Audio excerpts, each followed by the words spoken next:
Cameras like this PowerShot came out before TikTok, Instagram, and the iPhone even existed. So why is a generation that grew up with smartphones going back to cameras like these? The 2000s were great for new tech. Cameras were getting smaller, MP3 players were taking over, and smartphones were getting more advanced. Stuff was changing fast.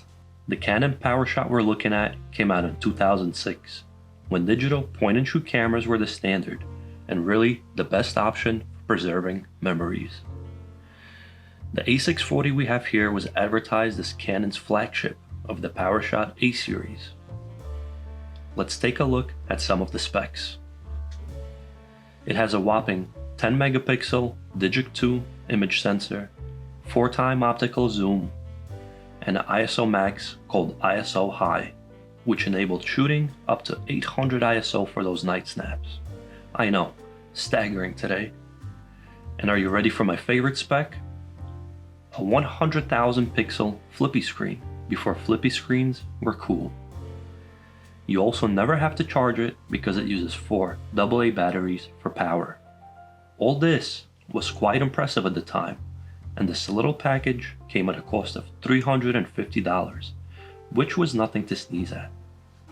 Fast forward to today, and some of our phones have 3 cameras built in. What I have here is the iPhone 15 Pro Max with what Apple calls their Pro camera system. Its main camera has a 24mm equivalent lens coupled to a 48 megapixel CMOS sensor with sensor shift optical image stabilization.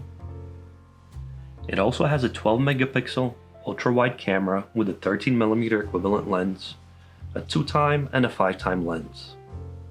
The camera system also relies on software processing to get your images looking nice and clean under most conditions, something that the Canon does not.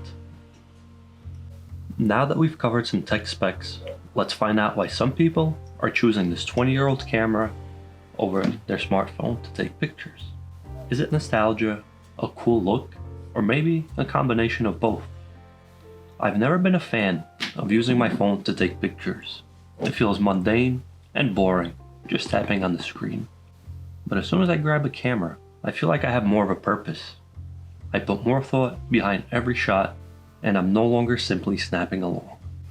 This brings us to the first and most obvious difference between the two. One is a phone first, and the other is an actual physical camera.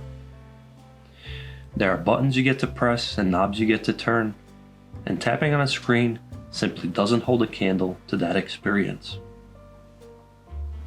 The next big difference, and why people love the look that the older cameras produce, is in their sensors. The Canon uses a CCD sensor, meanwhile the iPhone and just about every camera today uses a CMOS sensor. The iPhone also applies lots of software processing to every photo you take to make it more correct. What you get with an older camera is a look that cannot be replicated without some post-processing of your own. And most people just want their photos looking fun straight out of the camera. The images from the Canon appear more cinematic, softer, less sterile, and more film-like.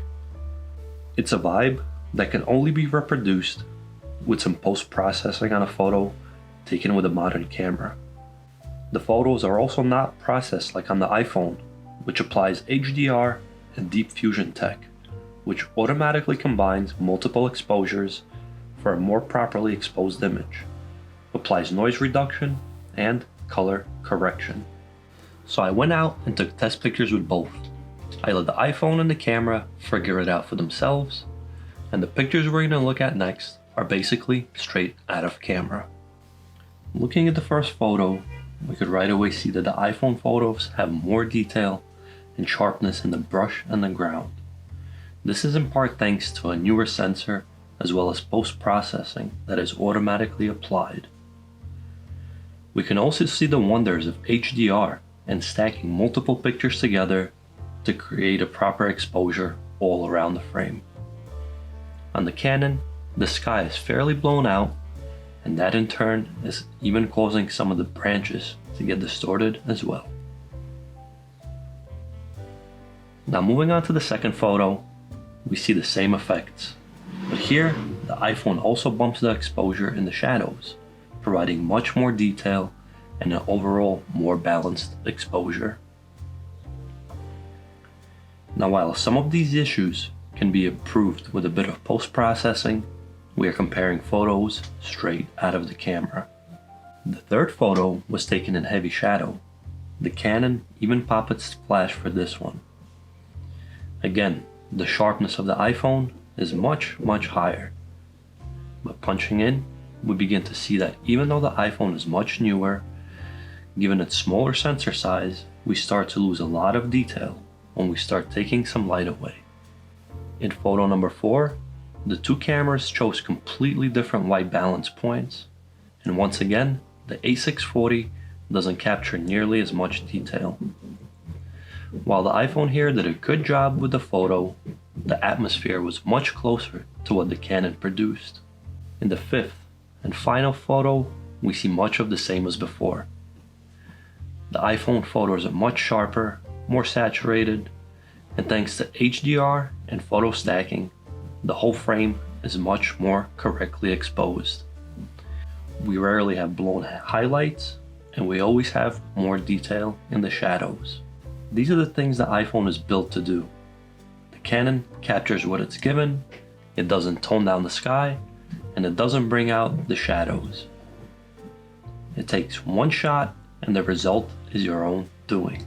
Again, as mentioned in the beginning, the iPhone produces a more technically correct result. And if perfection is what you're after, then that is definitely the tool for your job. The Canon, however, still brings me more joy to use and produces images closer to what I see in the real world. One is not a replacement for the other, but if you want to feel nostalgic and get some cool photos while doing so, definitely grab yourself one of these older point-and-shoot cameras.